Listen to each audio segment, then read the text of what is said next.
الحمد للہ وحدہ والصلاة والسلام علی من لا نبی بعد اما بعد۔ رمضان المبارک کی جب پہلی رات ہوتی ہے، ان الجنت تزخرف للرمضان من رأس الحول الى حول القابل، کہ رمضان المبارک کو ایک سال پورا سجایا جاتا ہے، یعنی عید الفطر کا چاند نظر آتے ہی رمضان المبارک کو اگلے رمضان کے چاند نظر آنے تک سجایا جاتا ہے اور اس کو مزین کیا جاتا ہے سونے کے ذریعے اور بخور کی دھنی دی جاتی ہے۔ فَإِذَا كَانَ أَوَّلُ يَوْمٍ مِّن رمضان، جب رمضان المبارک کی پہلی رات ہوتی ہے، حبت ریح تحت العرش،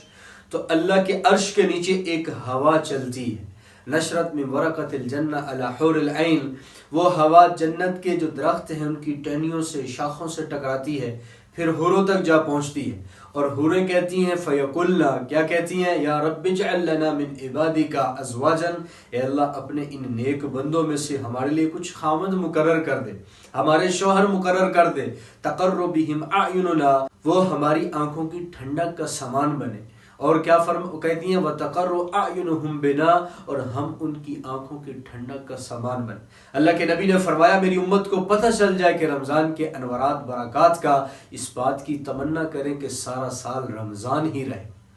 اور فرمایا کہ جس کثرت سے بندوں کو رمضان میں بخشا جاتا ہے، غیر رمضان نہ اس سے پہلے نہ اس کے بعد کسی کو اتنا بخشا جاتا ہے۔ مولا علی قاری رحمۃ اللہ علیہ نے فرمایا، اور پھر جب عید الفطر کا چاند نظر آتا ہے تو پھر اگلے سال رمضان کے لیے پھر جنت کو سجانا شروع کر دیا جاتا ہے اور بخور کی دھنی دی جاتی ہے، سونے سے اس کو آراستہ کیا جاتا ہے۔ پھر پہلی رات جب آتی ہے تو جنت کے دروازے کھول دیے جاتے ہیں، پورا رمضان پھر اس میں سے ایک دروازہ بھی بند نہیں ہوتا۔ جہنم کے دروازے بند کر دیے جاتے ہیں، پورا رمضان اس میں سے ایک دروازہ بھی نہیں کھلتا۔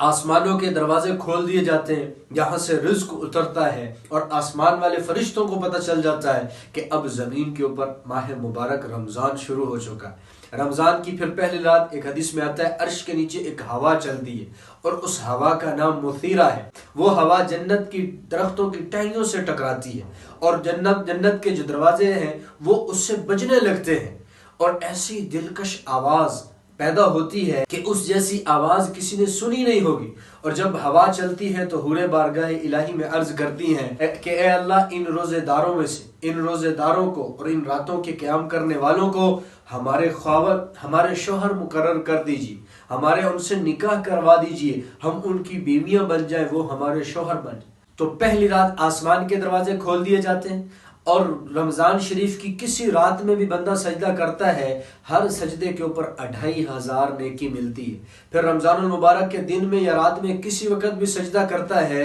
تو پھر فرمایا کہ جنت کے اندر ایک درخت لگتا ہے جس کا سایہ 500 سال چلے بھی پھر بھی ختم نہ ہو۔ تو یہ سارا اعزاز، یہ سارا پروٹوکول کن کے لیے ہے؟ جو اللہ کی عبادت میں اس رمضان میں لگے ہوئے ہیں، جو اللہ کو پانے کی فکر کوشش محنت میں ہے۔ جنت میں سرخ یاقوت کا محل بنا دیا جاتا ہے اس رات قیام کرنے والے کی۔